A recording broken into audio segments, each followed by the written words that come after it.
पूज्य गुरुदेव के मुख से कुछ निकल गया, अब निकल गया तो अब मान लो निकल गया है, तो अब उनके उस निकलने को हमें साबित करने के लिए पूरा आगम की खगोलना पड़े, तो हम खगोल के गुरुदेव के पास लाके रखे। अच्छा श्री जी आपके मुख से निकला ना, कोई दिक्कत नहीं, आपने मुख से बोल दिया, अब ये रखो, आप तो आगम दिखाओ सबको, आप तो कोई दिक्कत नहीं। उसमें हम पूरा लग जाते थे, किसी भी तरह से कहीं से मिल जाए, गुरु जी ने बोला है तो कहीं से आगम मिल जाए। अच्छा जी बड़े प्रसन्न हो जाते थे कि मैंने तो बोला लेकिन इन लोगों ने आगम तक लाकर दिखा दिया।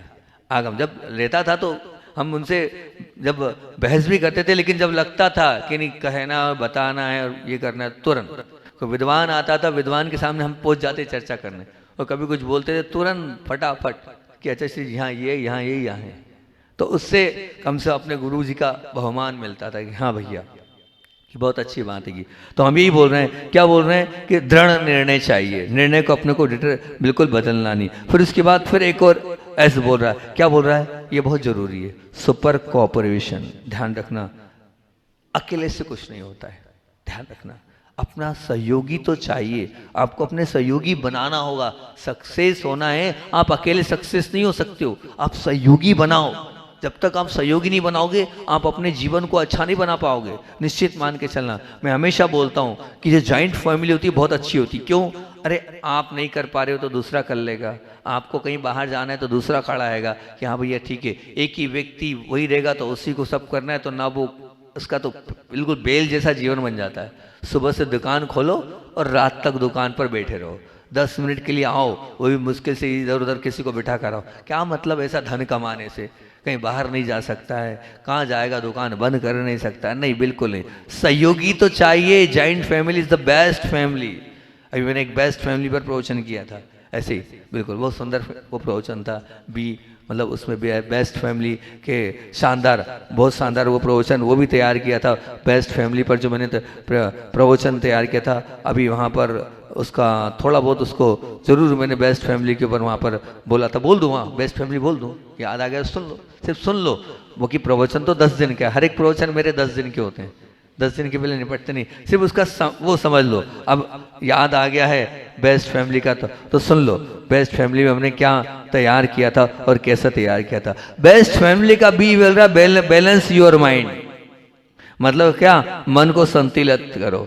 और ई बोल रहा है यूर फील, मतलब एक्सप्रेस फीलिंग, ये बोल रहा है एक्सप्रेस फीलिंग, मतलब आपकी भावनाओं को आप व्यक्त करो, है ना। और एस बोल रहा है स्पेंड टाइम, समय दो बेस्ट फैमिली का। टी बोल रहा है टेकल सिचुएशन, परिस्थिति को संभाल लो।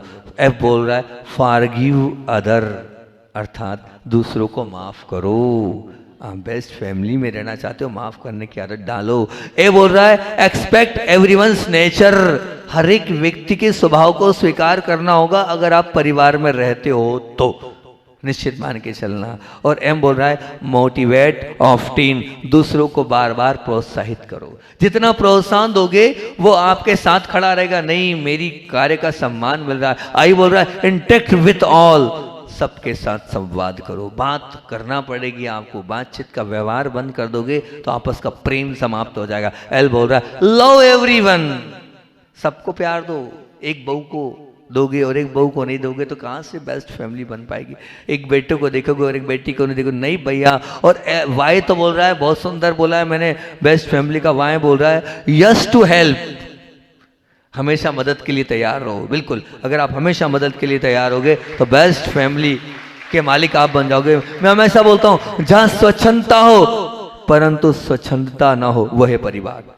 अगर आपने कभी बुलाओगे तो हो सकता है इस बेस्ट फैमिली पर ही प्रवचन कर दूंगा, कोई दिक्कत नहीं, अभी तो नहीं हो पाएगा, आगे कर लूंगा। भूमिका बना दी कि जहां स्वतंत्रता हो परंतु स्वतंत्रता ना हो वो क्या है, परिवार। जहां मस्ती हो परंतु साथ में मर्यादा भी हो वह है परिवार। जहां प्रेम हो परंतु आदान प्रदान का प्रमाण हो वह है परिवार। जहां मतभेद हो परंतु मनभेद ना हो वह है परिवार। जहां दलीलबाजी हो परंतु दखलबंदाजी ना हो वह है परिवार। जहां अपेक्षा हो व आग्रह हो परंतु बैर भावना और विभाजन ना हो वो है परिवार। ऐसे परिवार के साथ रहने का सद्भाग्य सच में बहुत पुण्यशाली जीवों को ही मिलता है। तो बात काय की चल रही, सुख पर क्या बोल दिया हमने, आपको क्या करना, सहयोग चाहिए। आपस में मिलकर आप कार्य करेंगे तभी हो पाएगा। अब बोल रहा है बिल्कुल एकदम पूरा चाहिए आपको, फुल कंसंट्रेशन चाहिए, अर्थात आपको पूर्ण एकाग्रता चाहिए। बिना एकाग्रता के कुछ नहीं बनने वाला। आज तो सच में शाम को कमेटी व्यवस्था कर देगी तो बहुत ही अच्छी बात है। बहुत आपको एकाग्र करने के लिए, स्थिर करने के लिए, आपके जीवन को बैलेंस करने के लिए आज का त्राटक वाला ध्यान हम करा रहे हैं। अब मैं कल पूछा तो था, कोई पेपर तो नहीं है? ए भगवान, ठीक है कोई बात नहीं, परसों कल कर लेंगे। इतने सारे लोग आएंगे, चलो ठीक है कल कर लेंगे, कल कर लेंगे। तो त्राटक,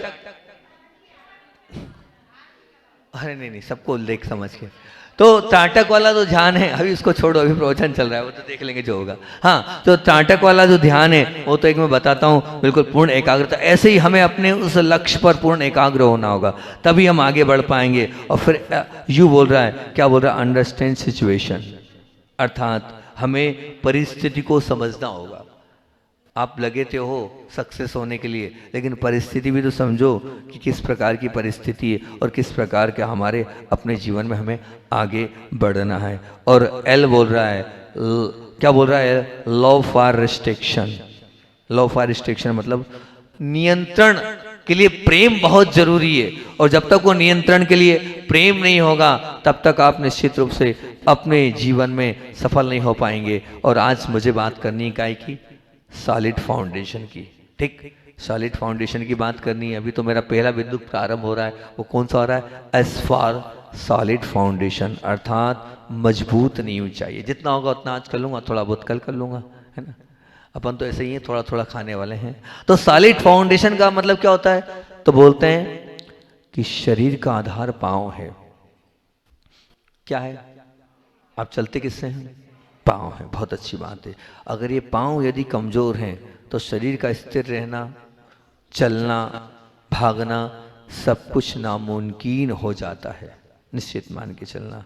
क्योंकि अगर आपका ये पैर ही अगर बोल गए तो आप चल पाओगे क्या, नहीं भैया नहीं चल पाओगे आप, निश्चित रूप से आप स्थिर भी नहीं रह पाओगे आप, और दूसरे काम भी आप नहीं कर पाओगे। बहुत अच्छी बात है। उसी प्रकार बाजार का आधार ग्राहक है, निश्चित मानना, यदि वो मौजूद नहीं है तो माल चाहे अच्छा भी हो, उससे क्या हो रहा है, जब ग्राहक ही नहीं तो माल क्या कर लेगा। और दुकान भली अच्छे बहुत बड़ी विस्तार में खोली हो, उससे क्या मतलब, नहीं भले, और कोई मतलब ही नहीं, दुकान भली अच्छे विस्तार में भी तो भी कोई मतलब नहीं। और ग्राहक को संतुष्ट करने की आपकी कला भी बहुत जबरदस्त है। आप इतना अच्छा बोलते हो कि एक ही बार में, जैसे हमारे राहुल भाई एक ही बार में बिल्कुल ऐसा मामला बोल देते हैं कि व्यक्ति मान ही जाता है उनकी बात। बहुत अच्छी कला भी है बोलने की, पर जब ग्राहक आएगा जब तो बोल पाओगे आप, हैं, भले माल बहुत अच्छा है, दुकान बहुत बड़ी लगाई है और बोलने की कला भी बहुत अच्छी है, लेकिन ग्राहक आएगा तब तो आप ग्राहकी कर पाओगे। ग्राहकी की अनुपस्थिति में फायदा क्या, किसको बेचोगे, तो बिल्कुल निश्चित रूप से नामुमकिन है, बिल्कुल, है ना। तो इसी प्रकार पुण्य भी आपका भले ही जोरदार हो, पुण्य भी आपका भले ही जोरदार है, और सफल बनने की आपकी महत्वाकांक्षा भी भले ही बिल्कुल आसमान स्पर्शी है, बहुत अच्छी बात है। परंतु आप ध्यान रखना कि जैसे आपके पास पुण्य भी है और सफल बनने की बहुत अंदर से इच्छा भी है, परंतु ध्यान रखना तीन बातें बहुत जरूरी है इसमें। अगर मजबूत नींव चाहिए तो आपके पास दृढ़ संकल्प नहीं है, पहली चीज, और सुदृढ़ अनुशासन नहीं है, दूसरी चीज, और कठोर परिश्रम के साथ विशुद्ध चारित्र का बल नहीं है, तो जीवन को सफल बनाने की आपकी ये जो भूख है वो कभी भी पूरी नहीं होने वाली। आपके वो अरमान, आपके अरमान ही रह जाएंगे, पूर्ण रूप से वो क्लियर और पूर्ण रूप से वो निश्चित रूप से हो नहीं पाएंगे। तो तीन चीज कौन सी चाहिए, आपके पास दृढ़ संकल्प चाहिए कि नहीं, नींव तभी भर पाएंगे कि नींव भरने का संकल्प चाहिए। दूसरा अनुशासन, अगर आप बिना अनुशासन के अपने जीवन को जी रहे हो तो निश्चित मान के चलना आप सफल नहीं बन पाओगे। सफलता के लिए अनुशासन चाहिए। और ध्यान रखना ये प्रवचन बच्चों के लिए नहीं है, मात्र बच्चे अपने जीवन में इस प्रवचन को नहीं लाना। मैं तो चाह रहा हूं कि जो लोग जीवन जी रहे हैं और जिस भी क्षेत्र में अपना जीवन जी रहे हैं उस क्षेत्र में इसको लगाना, कि हाँ जो महाराज जी बोल रहे हैं हम उस पूरे क्षेत्र में इसको लगाएंगे। तो आपकी यदि दृढ़ संकल्प नहीं है तो कोई मतलब नहीं, आपके जीवन में अनुशासन नहीं है तो कोई मतलब नहीं, और उस साथ साथ में कठोर परिश्रम के साथ विशुद्ध चारित्र का बल नहीं है तो कोई मतलब नहीं। अगर अपने जीवन को, मैं हमेशा एक मेरे बोलते हैं महाराज आप इस पर क्यों जोर देते हो, मैंने कहा इस पर इसलिए जोर देता हूँ कि ये सब कुछ है, इसके बिना कुछ भी नहीं है। अपना चारित्र विशुद्ध बना लेना, अपने चारित्र में दाग मत लगाना, अपने चारित्र को भी अपवित्र मत करना, कभी उसको काला मत करना, उस पर दाग मत लगाना। क्योंकि ध्यान रखना जिसका चारित्र निर्मल होता है ना उसको सब कुछ अपने आप मिलने लगता है, मांगना नहीं पड़ता, उसको मांगने की जरूरत नहीं होती, वो यूं ही सक्सेसफुल है, उसको सक्सेस करने के लिए किसी की आवश्यकता नहीं होती। लेकिन चारित्र निर्मल रखना, और चारित्र जहां निर्मल नहीं होता है निश्चित मान के चलना, अगर आप बहुत ऊंचाइयों पर प्राप्त भी कर चुके लेकिन वहां पर सुख मिलेगा नहीं, वहां शांति का अनुभव नहीं होगा, वहां अंदर से आप पीड़ित अनुभूत करेंगे अपने आप को। इसलिए सब कुछ करना लेकिन अपने चारित्र पर दाग मत लगाना। तो कठोर परिश्रम के साथ विशुद्ध चारित्र का बल नहीं है तो आपका जीवन कोई काम का नहीं है।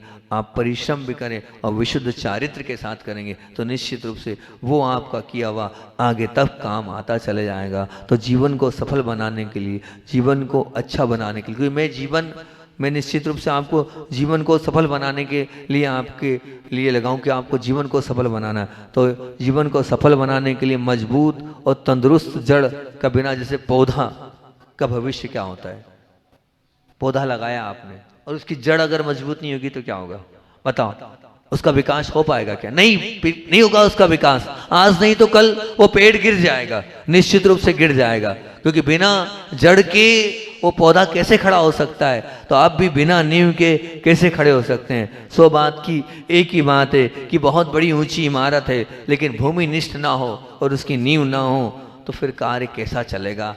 आप अपने आप पर इस पर चिंतन करना कि बिल्कुल नहीं चलने वाला है। तो मजबूत नींव चाहिए। आप जिस फील्ड में हो, आप जिस भी स्थित जहां भी हो, उसकी नींव को देखो। मान लीजिए आपकी भावना है हमें सत्कार्य पर, हमें सद्गुण पर, हमें समता पर कार्य करना है, बहुत अच्छी बात है। सत्कार्य हमारे जीवन का क्या होना चाहिए? मैं पूछता हूं आपके जीवन में ऐसा कौन सा सत्कार्य है जो आप करना चाहते हो? बोलो। मेरा प्रश्न है आप लोगों से, भैया क्या ऐसा कोई सत्कार्य करने का कौन सा ऐसा भाव है आपका? कोई एकाध भाव है कि ये सत्कार्य मुझे मेरे जीवन में करना है? बहुत बढ़िया, मुझे मालूम था मेरी माँ यही उत्तर देगी, मेरी प्रिय माँ है ये, ठीक है ना। तो माँ ने बहुत अच्छा उत्तर दिया, बहुत बढ़िया, कि मुझे समाधि करना है। तो अब समाधि करना है ये आपने कहा, बहुत अच्छी बात है। सत्कार्य होना चाहिए, हर एक व्यक्ति के जीवन का ये लक्ष्य तो होना चाहिए कि मुझे समाधि मरण करना है, ये सत्कार्य। अब मैं आपसे पूछता हूं, आपने क्या नींव तैयार करी समाधि की? क्या तैयारी करी समाधि की? समाधि करना तो है लेकिन समाधि की क्या तैयारी है आपकी?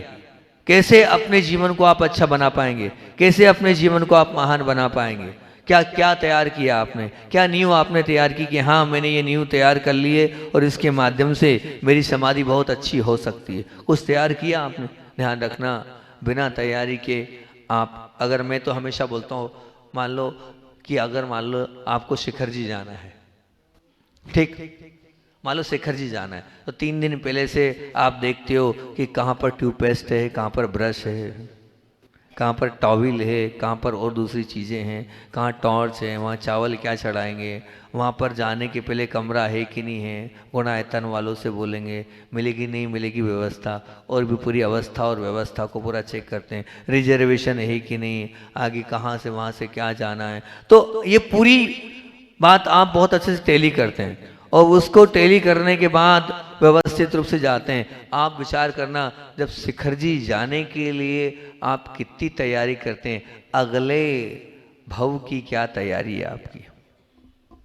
अगले भव की क्या तैयारी है आपकी? अगले भव शिखर जी जाने 4 दिन 8 दिन के लिए आप 8 दिन तक हैरान परेशान रहते हैं और उसकी तैयारी में लग जाते हैं। लेकिन मेरा प्रश्न है कि अगले भव की क्या तैयारी करी, क्या सॉलिड फाउंडेशन तैयार किया?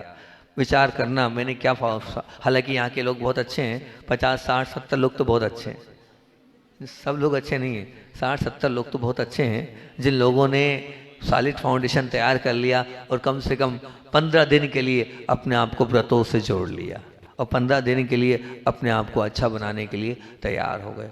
बहुत अच्छी बात है। और जैसे कल मैंने प्रवचन किया था तो प्रवचन में लोगों ने स्वीकार भी करी, बात भी मानी, बहुत अच्छी बात है। और यहाँ पर बहुत सारे पेज भी आ गए, 100-125 पेज भी यहाँ पर अच्छाई के आ गए। क्योंकि जो लोग, हमने कहा था जो लोग मुझे मानते होंगे और जिनके घर में अच्छे लोग होंगे वही अच्छाई लिख के लाएंगे, और जिनके घर में अच्छे होंगे ही नहीं वही अपने आप को अच्छा मानते होंगे और दूसरों को बुरा मानते होंगे तो अच्छाई लिख के लाएंगे ही नहीं। हाँ, क्योंकि आपके घर में आप ही अच्छे हो, आपके अंदर ही अच्छाइयाँ हैं, बाकी दूसरों के अंदर अच्छाइयाँ हैं ही नहीं। अच्छा लिख लिया, दीदी कह रही लिख लिया है, हाँ दे दिया, आपने नहीं दिया वो। अच्छा अच्छा, ठीक ठीक, बहुत अच्छी बात है ये। तो निश्चित रूप से बस ये मैंने प्रश्न किया आपसे, बहुत माँ ने बहुत सुंदर जवाब दिया कि मुझे समाधि करना है। माँ का जो जवाब था बहुत अच्छा। आपने क्या तैयारी करी, आप तैयारी करो उस चीज़ के लिए, धीरे धीरे त्याग करो, धीरे धीरे उस त्याग की ओर बताओ। आचार्य श्री जी बोलते थे, सुनो बहुत अच्छे से। आचार्य श्री एक बहुत अच्छी, मतलब एक महाराज जी की समाधि हुई, हम लोग भैयावर्ती कर रहे थे, बिना बारह की बात है, तो एक का एक उन महाराज की समाधि हो गई। तब आचार्य श्री जी ने बहुत अच्छी बात बोली थी कि life is divided by 6 parts. बोले अपने जीवन को अलग अलग पार्ट्स में बांटना चाहिए, कब क्या कहाँ तक करना है उसके विषय में विचार करना चाहिए। मैं आपसे पूछता हूँ, आप बताओ अपने जीवन को आपने बांटा कि मैं भाई 20 साल तक कमाऊंगा, 40 साल तक अपने कर्तव्य करूंगा, 50 साल तक दुकानदारी करूंगा, फिर उसके बाद क्या करूंगा? क्या कुछ तो रेशो तैयार करो अपनी लाइफ का, आने वाले समय का कोई फाउंडेशन तो तैयार करो कि मैं ऐसा करूंगा। कर पाऊं नहीं कर पाऊं ये बात की बात है कि नहीं, मैं घर से इतने साल के बाद निवृत्त होऊंगा और अपना कल्याण करूंगा और अपने आप के जीवन को कृतार्थ करूंगा, सब जिम्मेदारियों को छोड़ूंगा और अपने में लगूंगा। समाधि करना तो है, लेकिन कैसे होगी समाधि, उसकी क्या तैयारी? मेरा प्रश्न है, आपने क्या तैयार किया? महाराज अभी 25-30 साल की उम्र है, अभी तो छोटा बच्चा है। हाँ कोई बात नहीं, छोटा बच्चा है, अभी तो बच्चा ही नहीं हुआ, अभी तो शादी, लेकिन फिर भी एक थीम तो तैयार करो। आप एक कुछ तो बनाओ, लक्ष्य तो बनाओ कि हाँ मैं इस समय ये करूंगा। मैं तो पढ़ ही रहा हूं, कोई बात नहीं, पढ़ भी रहे हो तो कब तक पढ़ाई, कब तक नौकरी, कब तक दुकान, तब तक घर गृहस्थी, इतने समय तक इसी को मन लगा के करूंगा। मैं ये नहीं बोल रहा हूं आप दुकानदारी करो, बड़े मन से करो, पूरी ताकत के साथ करो। कितने साल तक करना है दुकानदारी पूरी ताकत से, वो विचार करो। कितने साल तक पूरी ताकत के साथ में अपनी जिम्मेदारी करूंगा, उसके बाद कब करूंगा? ये सब पीछे बैठे बैठे, सब 50 से ऊपर 60 से ऊपर वाले बैठे हैं, ये कब अपना कल्याण करने के लिए सोचेंगे? इनने कभी सोचा कि घर गृहस्थी में ही वही करते रहेंगे?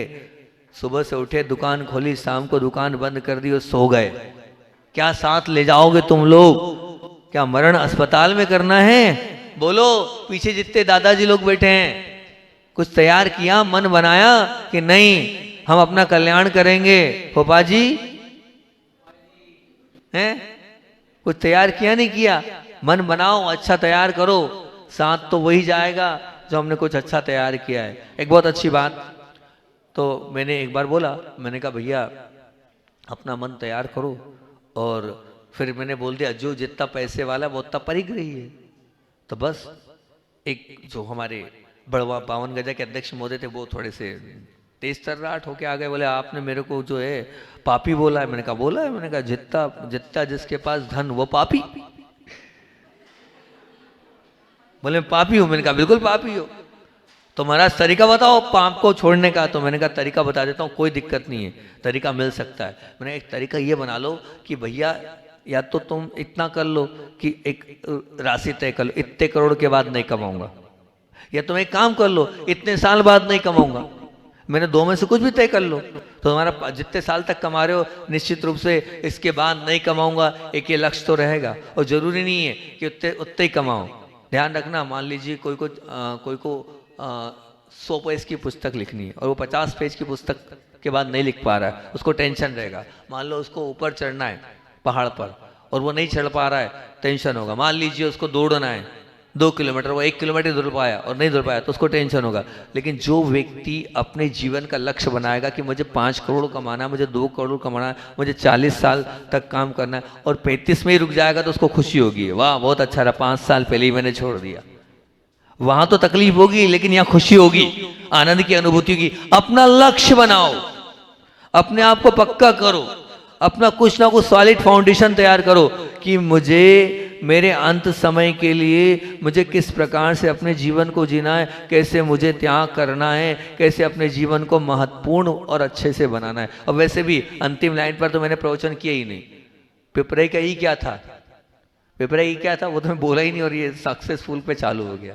ये तो यही बोल रहा है योग संयोग है, मैंने छोड़ दिया लेकिन आज माँ के क्वेश्चन से निकल आया। ये तो यही बोल रहा था ना, क्या बोल रहा था? हालांकि मैंने सोचा था आपको 20 असमाधि के स्थान बताऊं, 20 असमाधि के स्थान बताऊं, किसकी वजह से मैंने पूरे इस पे 20-25 प्रवचन किए हैं। 20 असमाधि के स्थान। आप समाधि करना चाहते हो कि असमाधि? बोलो क्या करना चाहते हो?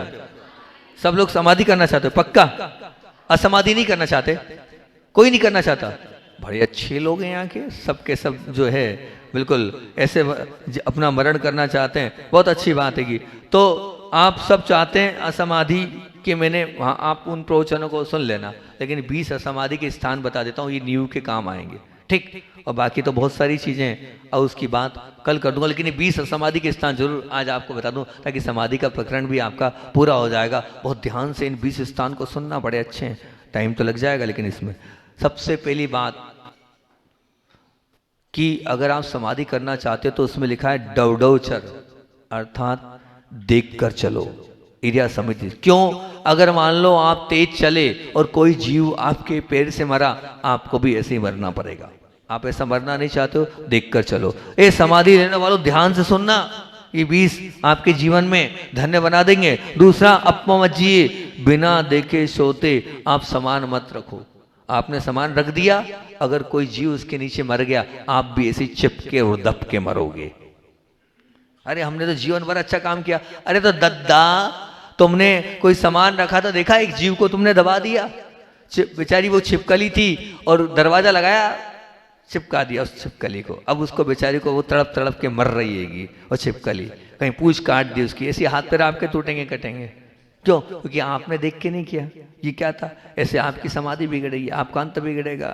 अब आपका एक्सीडेंट हुआ तो उसमें आप, फिर उसके बाद इसमें 3-4 जो है ये विनय वाले, हृदयनीय परिहासी, यानी अपने से अगर बड़े हों तो उनके बीच में बोलना नहीं, उनका तिरस्कार नहीं करना, तो समाधि बिगड़ जाएगी। और अपने से जो बड़े, अधि से जानम, अपने से जो बड़े अथवा गुरु हैं उनके मतलब उनसे ऊपर सोना नहीं, ध्यान रखना। और कोई कभी भी बड़ों के वचनों पर क्रोध मत करना, नहीं तो ध्यान रखना मरण बिगड़ जाएगा।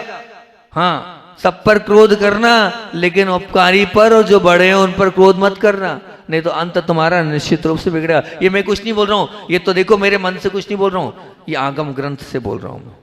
ऐसा नहीं कि बनाकर महाराज जी बोल देते हैं, तुरंत में मैं आगम खोल के आगम की बात 20 समाधि के स्थान आपके बीच में रख रहा हूँ, है ना? हाँ, ना ऊपर बैठना ना ऊपर सोना। और तेरी तरह जहाँ अपने बड़े बोल रहे हैं बिना पूछे नहीं, विनय पूर्वक हाथ जोड़कर बोलना, क्या मैं बोल सकता हूँ?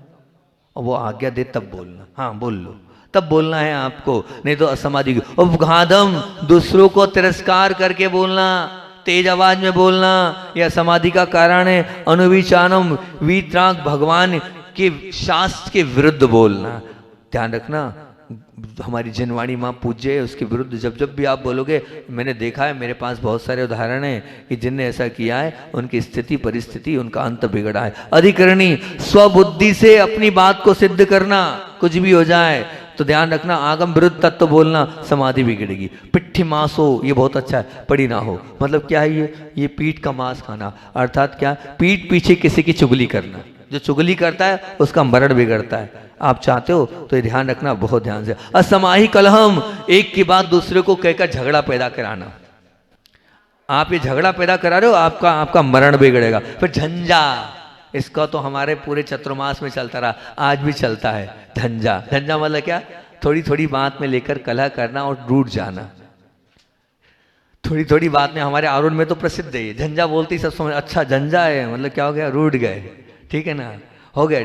तो ये झंझा, फिर ये करो करो खूब झंझा करो, मेरा कुछ नहीं जाएगा, आपकी समाधि बिगड़ेगी। और फिर दूसरा सत्य कर पड़िदा, यानी जिसकी ध्वनि मतलब जिस सबकी ध्वनि का तिरस्कार कर, जोर जोर से पढ़ना, डिस्टर्ब करना, पाठ सामने वाला भूल जाए। और फिर ऐषणा सुमेधी, मतलब खूब पिज्ज़ा खाओ, बर्गर खाओ और फास्ट फूड खाओ, जीवों को खाओ। जब तुम जीवों को खाओगे तो कहाँ से तुम्हारी समाधि होगी? हाँ, खूब खाओ, मना नहीं है, पर समाधि नहीं होगी पिज्ज़ा बर्गर और फास्ट फूड खाने वालों की, क्योंकि वो खा ही रहे हैं, जीवों को खा ही रहे हैं। जब वो जीवों को समाप्त कर रहे हैं तो निश्चित रूप से उनकी समाधि नहीं होगी। फिर उसके बाद इन्होंने यहाँ पर सूर्यधमाण भोजी कहा है, अर्थात जिस भोजन से बहुत ज़्यादा प्रमाद आए, ऐसे अति प्रमादकारक भोजन करने वाले की समाधि नहीं होती हैगी। और गगनागणों और जो ऐसे अपराध करता है, जो क्षम्य नहीं होते, उनकी भी समाधि नहीं होती हैगी। और जो अपने चलने फिरने में भी ध्यान नहीं रखता है और गीले से सूखे में आने पर भी जीवों का ध्यान नहीं रखता, उसकी भी समाधि नहीं होती है। और जो अप्रमाण भोजन करता है, अर्थात भोजन का भी प्रमाण नहीं रहता है, उसकी भी समाधि नहीं होती है। और जो अकाल में स्वाध्याय करता है, अरे कर लूँ और पढ़ लूँ पढ़ लूँ पढ़ लूँ, उनकी भी समाधि नहीं होती है। और जो बिना देखे इधर उधर अपने हर कार्य को बिना सोचे समझे करता है, उनकी भी समाधि नहीं होती है। इसके 20 प्रवचन होंगे लगभग मेरे ख्याल से, आप सुन सकते हैं बहुत डिटेल में। गुरुदेव के संस्मरण सुना कर वो बैठी है, सुन लो, पूछ लो उससे अच्छे से। 20 प्रवचन हमने पूरे दादी माँ लोगों के लिए 25 दिन तक ये श्रृंखला चलाई थी हमने। आपको 2 मिनट 2.5 मिनट में मैंने 20 के 20 पूरे के पूरे बिंदु निश्चित रूप से आपको बता दिए। और अभी हाल तो सॉलिड फाउंडेशन पर सिर्फ समाधि की बात करी है, अभी तो बहुत सारी और भी बातें हैं, उनकी बात आपसे करूँगा। सॉलिड फाउंडेशन में तो इतना कह रहा हूँ, इतना बोल दे रहा हूँ, फिर आगे कल और बता दूंगा। सुनना है? नहीं, अच्छा नहीं लग रहा? लग रहा है, लग रहा है तो बहुत अच्छी बात है। तो कल मैं तो इतना ही एक बात बोल रहा था, सॉलिड फाउंडेशन में जो आपके यहाँ इतना बड़ा कार्य होने वाला है, पंच कल्याणक महामहोत्सव, उसकी क्या तैयारी है? उसका क्या सॉलिड फाउंडेशन आपने तैयार किया है?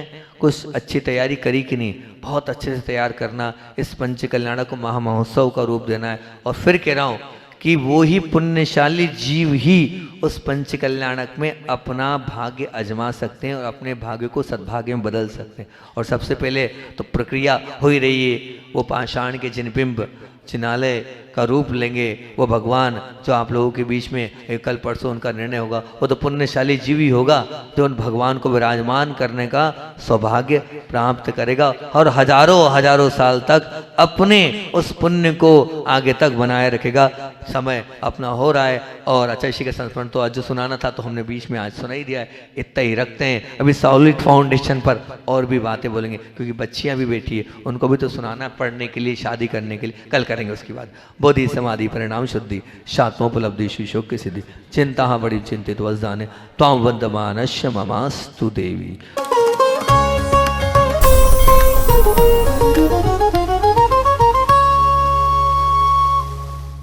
कभी आपने